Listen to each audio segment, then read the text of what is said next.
This is a legs up the wall class. So for this class, you'll want to make sure that you have some wall space. If not some wall space, the back of a couch will do just fine. Or if you have a door, a slider, something that you can put your legs up while we're laying down. It can kind of shift our perspective a little bit when we're used to having our yoga mat in a certain spot. But when we have a little bit of wall space, we can take these poses that when we're upright and we try to work into the spine and the hips, it can be a little bit more taxing on the body and we can't always hold as long as when we are laying down and we have our legs up the wall. So have about, geez, I don't even know, at least a mat's width of wall space or couch space or window or door space that you can use. I promise you, you're going to love doing the poses this way. And so a little bit of reorganization to make that happen will definitely benefit you. And then in addition for props, have a couple yoga blocks. If you don't have a yoga block, that's okay. Maybe a couple blankets or pillows and have a strap.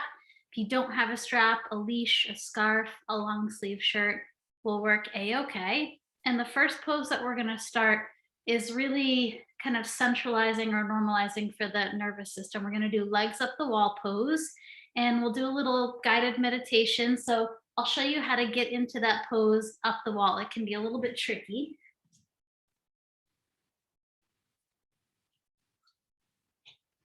So how I get my legs up the wall or whatever you're using, couch, right?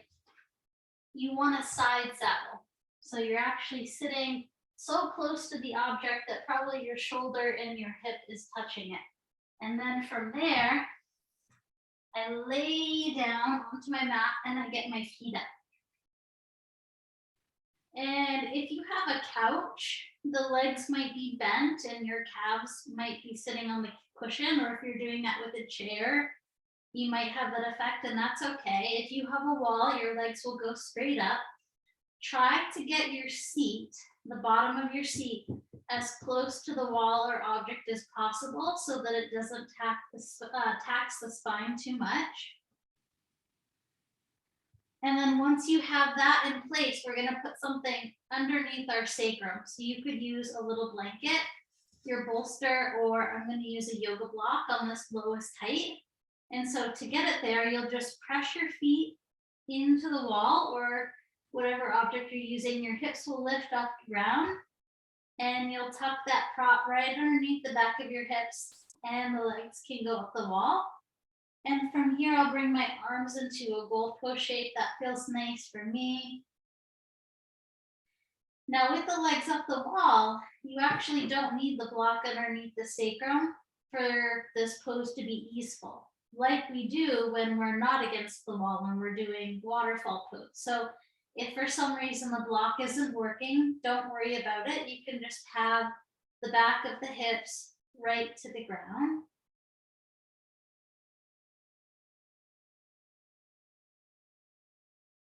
And one of the benefits of this gentle inversion is it causes the blood and all the fluids in the body to recirculate. And when it recirculates, it calls the body to bring fresh blood back into our limbs, and it has a very neutralizing or centralizing effect on the hormones in our body. So with this kind of very fluid movement, we'll do some fluid breath work to ground ourselves into our practice tonight. If it feels okay, breathe through the nose. If that's not possible, breathing through the mouth is okay.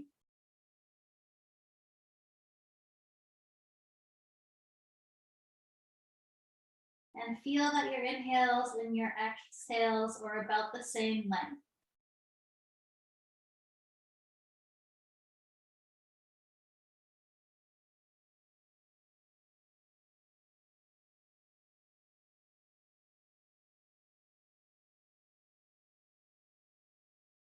Now imagine that the rise and fall of your breath is just like the rise and fall of the waves coming onto the beach. and then retreating back into the ocean. Very fluid.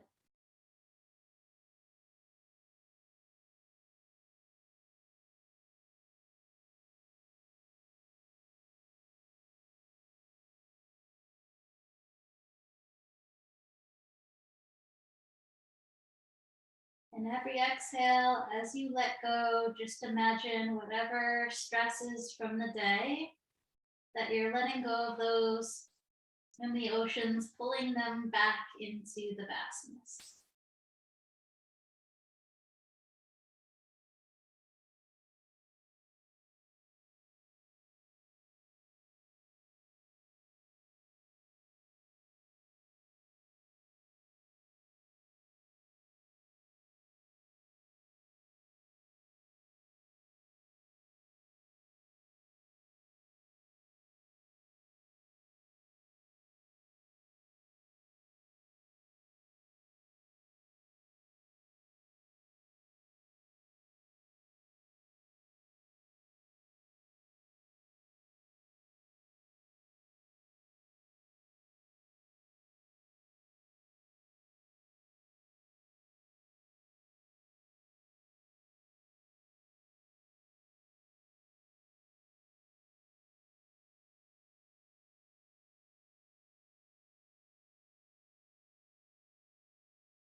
And we'll start to come out of our waterfall pose the same way we came in. We'll press our feet into our wall, lift our hips, set the block aside, and you can bring your legs back up the wall for this next pose. We're going to come into a half butterfly pose. So it's first easy to come into butterfly. So we can bend the knees and let the bottoms of the feet come together.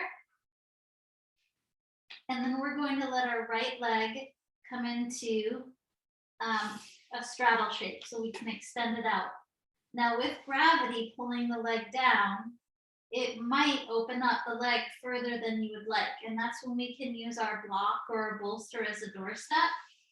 I'll bring my leg back up slightly, and then I can use my block as a wedge in between my leg and the ground. And if that little press of the block, if you have a firmer block like me, doesn't feel so nice, maybe it's a little bit too hard, you could cover it with a towel or a blanket. And just set this prop as high as you need to so that you're getting just enough stretch on the inner leg line, but not too much where it's painful and you feel like the muscles in the legs can't relax. You really want to feel like the muscles in the legs can relax. So support yourself as you need. And then from here, we're going to come into a side bend towards our extended right leg. So I'll just move my shoulder blades a little bit over to the right. And then I could try my arms in a goalpost shape. If that feels good, the left arm could go further by arching up and over, but we don't want the left arm or the shoulder to hover. So bend the elbows as much as you need to make sure the arm stays grounded. And it could be that you hold the left wrist with the right hand. And I'm gazing up into the left here, but you could very well gaze down into the right if that feels good.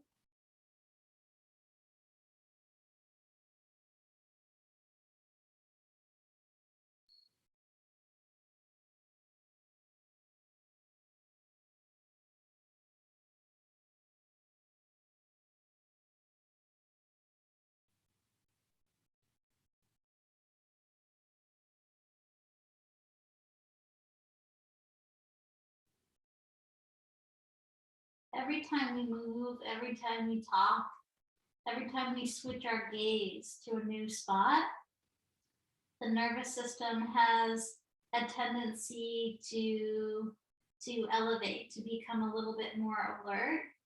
And so each time we switch poses, each time we adjust, we have to go through that same mindful work, just like we did with that ocean tide breath work, to re-soften and to re-let go of that tension that can so easily creep back into the body.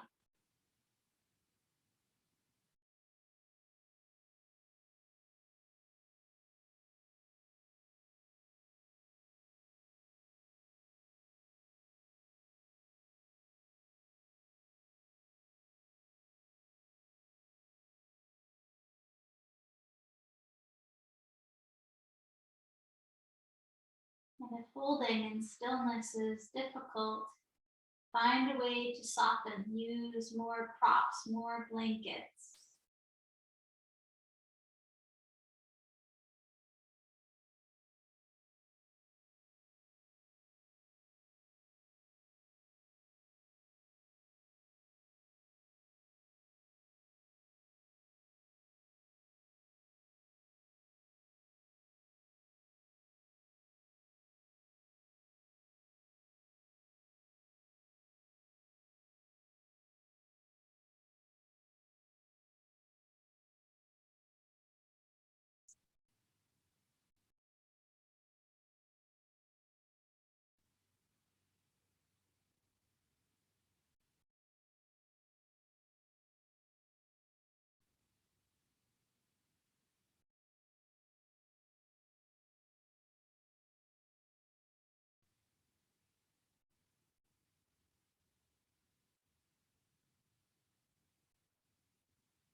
And we'll start to come out of the first side, first by bringing the shoulder blades back over to the left and the arms down. And from here, we'll rebend the right leg back into butterfly. And you might pause here in butterfly just for a moment. And then over to the second side we go. So if you're using some prop as a doorstop, that can come over to the left, although you might need something more or less on the second side. And then the left leg extends out. Prop the leg where you need. And then we'll take the torso into the side bend over to the left with the shoulders. And the right arm can arch up and over. The left hand could hold the right wrist.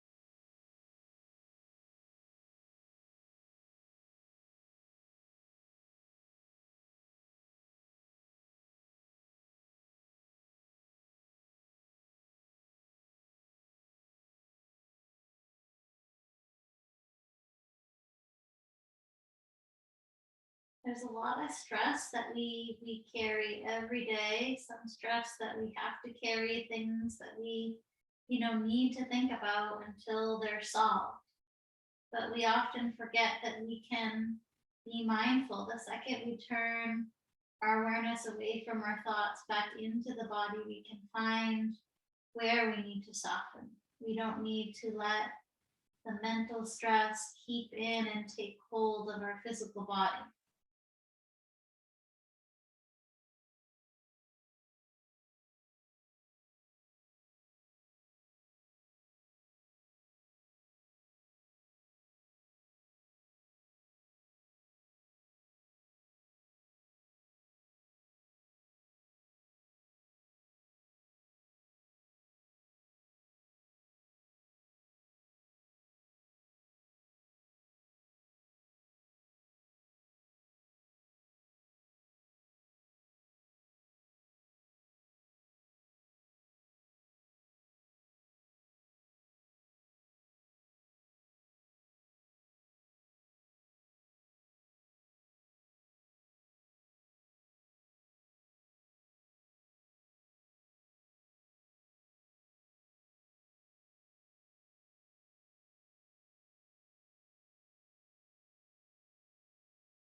And we'll start to come out of the second side. Come back to neutral with the shoulders. Let the arms come down. And then we can bring both feet into butterfly. And we'll stay in butterfly. I like to prop my hands to my thighs, almost to give a little bit of a press. And for this, you might want to doorstop on both sides of the legs if the knees dropping out feels intense for you.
Slowly bring your knees back together and you can press your feet into your couch or wall.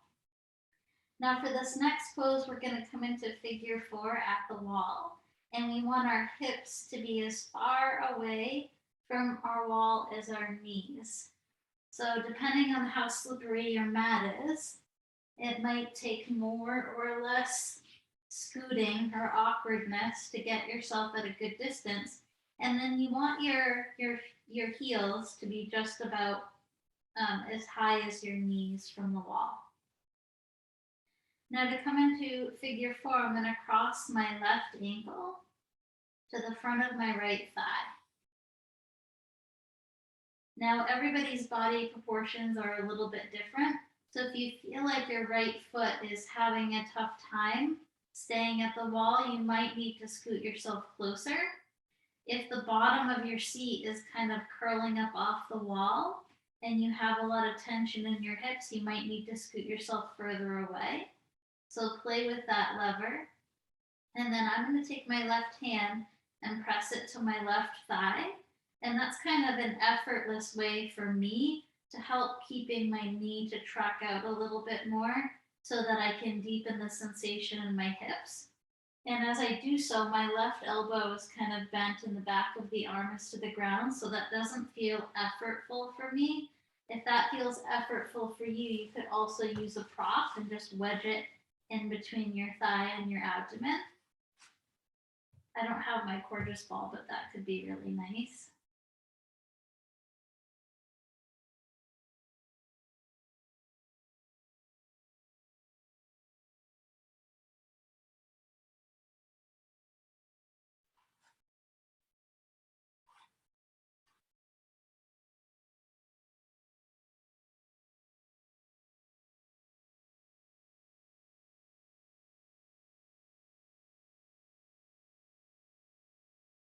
And notice how the tension and the stress go hand in hand.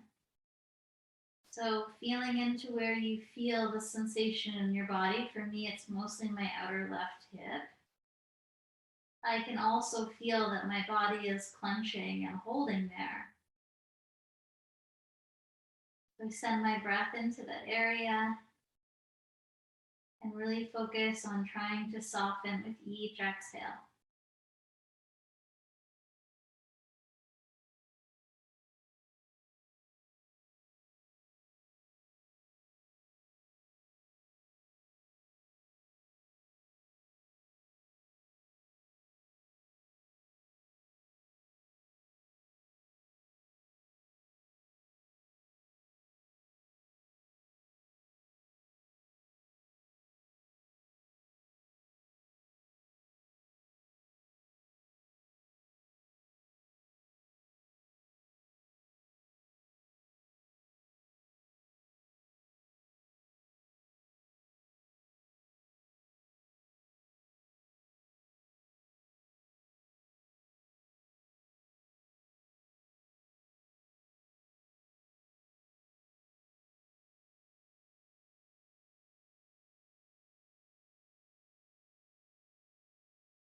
And we'll let the left foot come back to the wall. If you're using a prop, you can set that aside.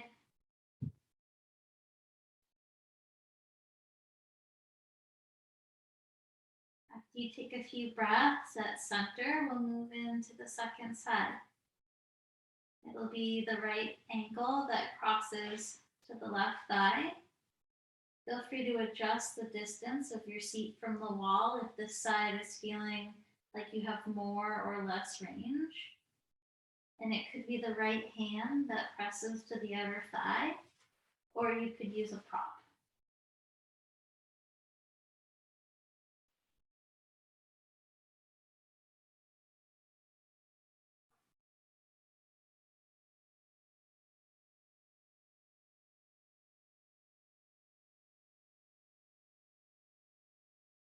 And as you go through that area of softening in that outer right hip, notice if your body is holding tension in any of those kind of common places that we hold tension, like the shoulders, the neck, and the jaw.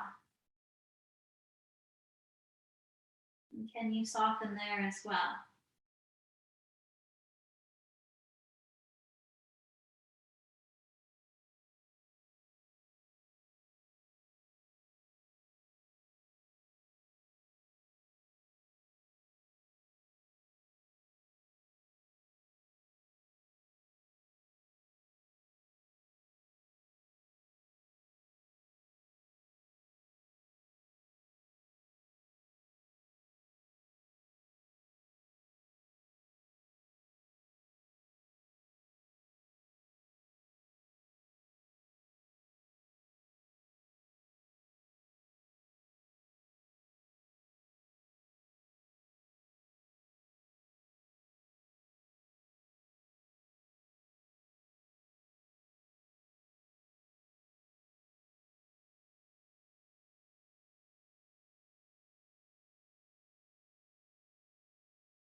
Coming out of the second side, both feet will come to the wall. And we're actually going to scoot ourselves away a little bit further from the wall. But before I move, I'm going to want to block on the lowest height, touching the wall where my feet will be. And then I'll take a second block or maybe a bolster with me as I scoot back a little bit further. And I want to be far enough from the wall where my feet can be pressing in and my heels can be resting on that block. Now I'm going to put the second block underneath my hips. So I'll step into the block, lift my hips, and slide that second one right under. So this is an interesting way to take supported bridge. We have the contact of the bottom of the feet pressing into our wall. We have the support at the back of the heels, and we have the support at the back of the hips. Now you could keep your arms into a goal post shape, or you could try extending them overhead, but with the back of the arm and the back of the hand resting down.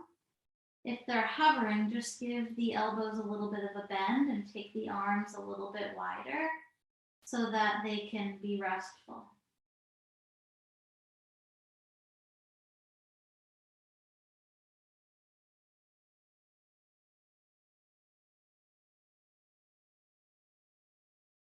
Now this is quite a deep hip opener for the front of our hips, but even more so because we've been flexed at the hips for the last almost 40 minutes of class.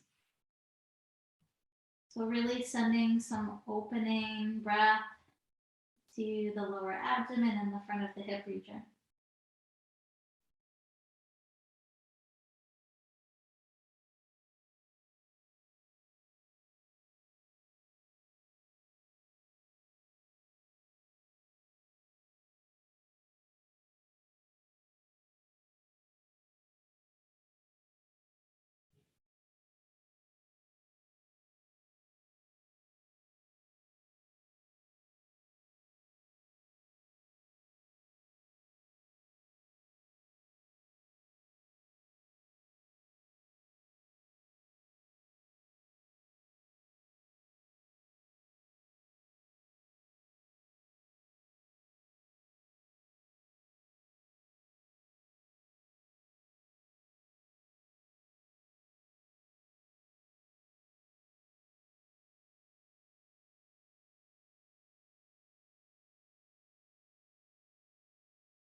And we'll bend the knees and bring the feet to the mat. You can slide that first block that's by the wall out of the way. You won't need that. And then once the feet are to the mat, lift the hips, slide that second block out, And then just come to a resting pose, either with knees bent or with legs long. Back of the sacrum to the mat.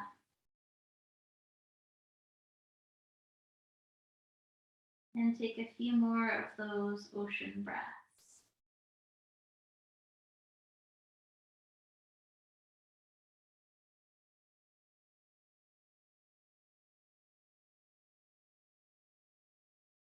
And for the first time in class, we've had our feet.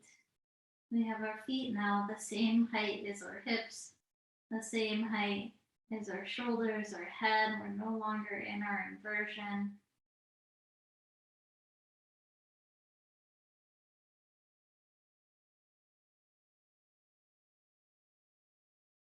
And for this next pose, we're going to take a banana pose, and you can take banana pose how you normally take it. I love that you can't really see my head here, but you can see my hands with the strap, which is perfect. And or you can take banana pose with this strap. So to take or to try using the strap, you're going to make a giant loop. So if you have the yoga strap, what you would do is you would take the tail and you thread it through both buckles. And then the tail will come back over the first buckle, under the second. Right? And then you just pull it a little bit, and depending on how tall or short you are, you might make this tail a little bit longer or shorter. And we won't, unfortunately, know till we get into the pose. So I'll keep it handy, the buckle part. And then I'm going to go ahead and I'm going to give the other side of the loop to my right foot. And then I'll extend my right foot down. My left leg will come down. So to come into this banana pose, I'm going to use the wall, and both my feet will step over to the right, and my hips will stay over to the left, and I want some contact with my feet and the wall. Now my left hip will stay down as I scoot my shoulders a little bit over to the right. See how they didn't go quite as much as my feet? That's always kind of disappointing, but I don't want this hip to lift, or I'll take it into a twist opposed to a side bend here. Now I'm going to take my right arm, place it underneath the strap to kind of keep me where I am, right, to keep me in my side bend. So I'm going to make my tail a little bit shorter. You know, I'm a shorter person, and this helps keep me in my side bend. Now I'm going to reach my left arm up and over my head with my bent elbow, and I can clasp my hands together. And again, if this doesn't work, don't worry about it. Just do banana pose how you normally do it. Sometimes it's just nice to interlace the hands behind the head and do this without the strap.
maybe take a breath or two.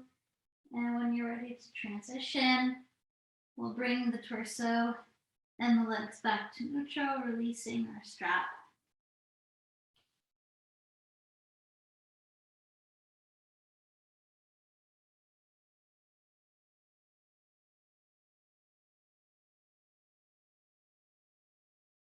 And one more side to do. So keeping my loop, now I'm going to pass the strap to my left foot. My left hand will hold the strap for now. My hips will stay over to the right, and the right hip will stay resting as I step my feet over to the left. I'll bring my shoulder blades over to the left. My left hand, my left arm reaches under. The strap kind of comes to the crux of my elbow. And then my right hand will reach up and over for my left fingertips.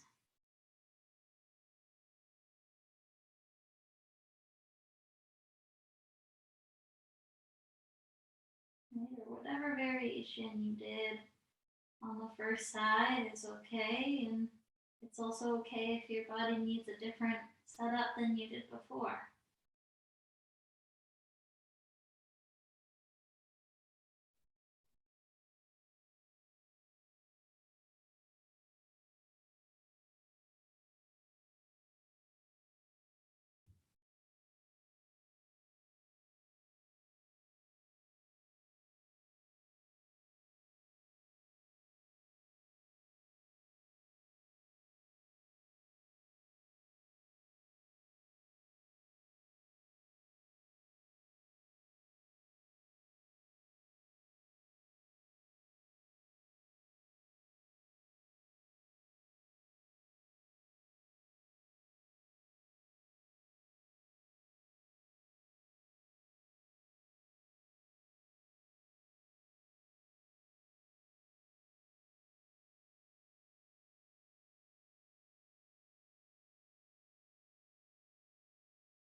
And start to come out of the second side. Release the arms, the shoulders, and the feet back to center.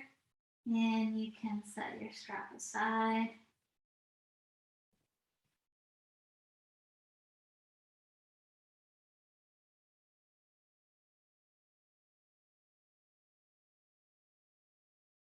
Okay, we have one more final wall pose before our resting. And we're going to do a single supine twist. So you can use a block or a bolster outside your left hip. And the hips are going to come a little bit off-centered over to the right. And we're going to have the left foot pressing into the wall. I'm going to take my right knee in towards my chest, and my left hand will guide it over. I'll take my prop, kind of snug it underneath. Now I can have my left foot really stepping and pressing into the wall, which has kind of this deepening effect of the twist all the way up to the spine. Your right shoulder can hover, and that's okay. Or your right knee can hover, maybe both are hovering, as long as it feels good. Just notice that as you lower your right leg closer to the ground, the right shoulder might come higher, and vice versa. But stay wherever it feels good, and then if you'd want, you can stay hanging against gravity.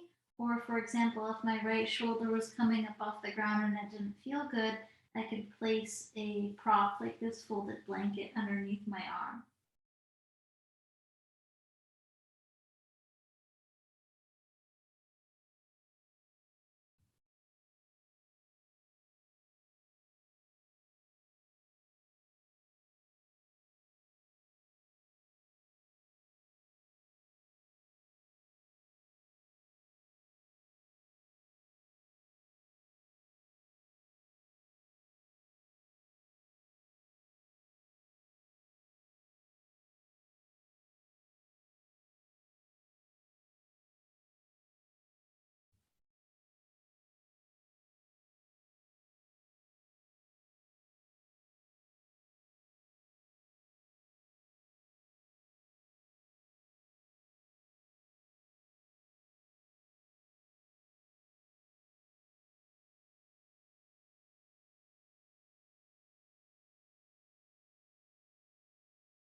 And start to bring the right leg out of the twist.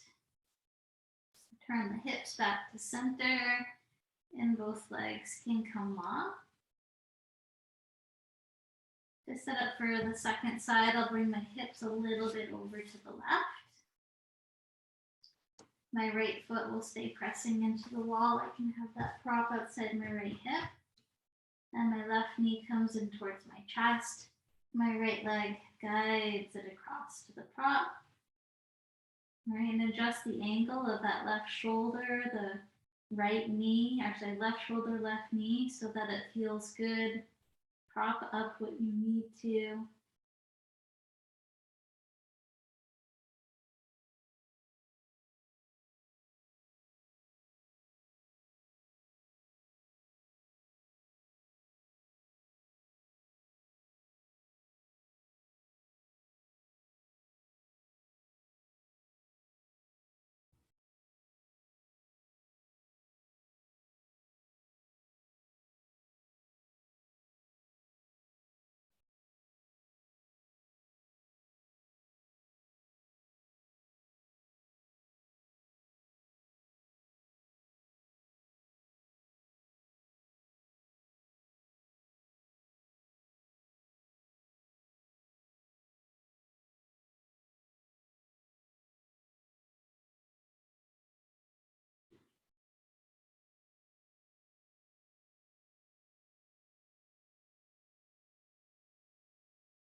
And we'll come out of the second side.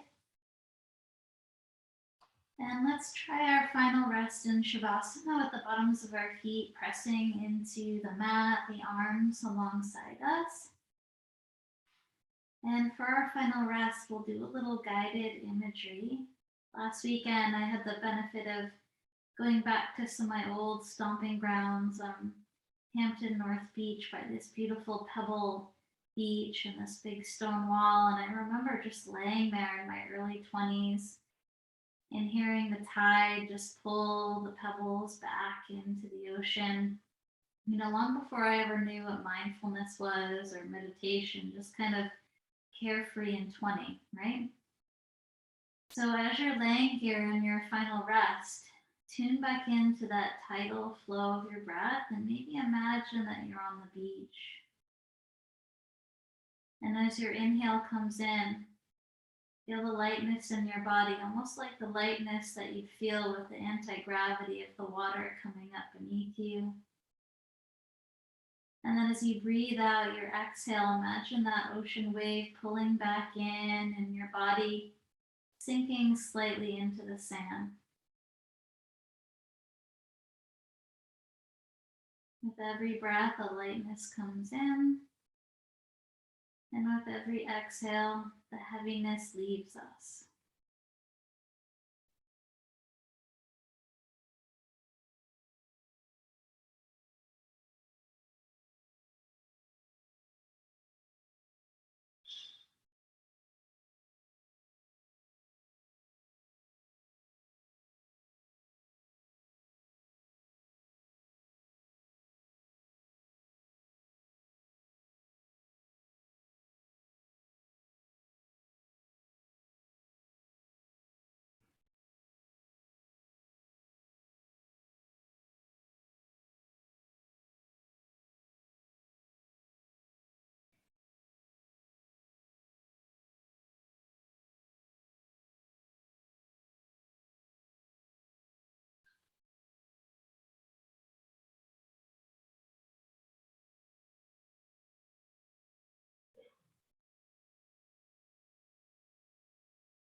There's absolutely no rush, but when you're ready, bring some small movements to your fingers and toes and your wrists and your ankles.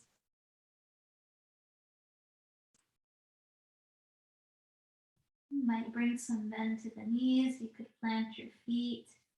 Take some windshield wipers with the knees side to side.